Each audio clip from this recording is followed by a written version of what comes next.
Hi மக்களே, எல்லோரும் எப்படி இருக்கீங்க? எல்லோரும் நல்லா இருக்கீங்கன்னு நம்புகிறேன். இன்றைக்கி நம்ம ஊரில் சிக்கன் தோசைங்க. சிக்கனு குடமிளகா, க்ரீன் ஆனியன் போட்டு எல்லாம் மிக்ஸ் பண்ணி ஒரு தோசை. ஆனால் ரொம்ப நல்லா டேஸ்ட்டாக இருக்குது. சாப்பிட தொட்டுக்க எதுவுமே தேவையில்லை. ட்ரை பண்ணி பாருங்கள் நீங்களும். அப்புறம் ஒரு சின்ன விஷயம், என்னோடய லைஃப்பில் நடக்கிறத ஷேர் பண்ணிக்கிறேன் உங்கள் கூட.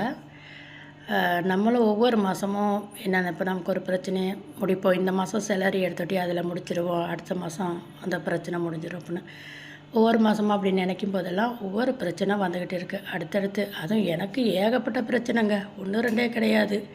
ஒன்று சால்வ் பண்ணால் ஒன்று வந்துடும், ஒன்று சால்வ் பண்ணி முடிஞ்சு நிம்மதியாகிற மனசு அடுத்து இன்னொரு பிரச்சனை. சமாளித்து வாழ்க்கை சமாளிக்கிறதுலேயே போகுது. என்ன செய்ய பார்க்கலாம். சரி, பார்த்து எல்லோரும் பத்திரம் பாருங்கள். என் வீடியோ பிடிச்சிருக்கோம் லைக் பண்ணுங்கள், ஷேர் பண்ணுங்கள், சப்ஸ்கிரைப் பண்ணுங்கள், சப்போர்ட் பண்ணுங்கள். பாய்.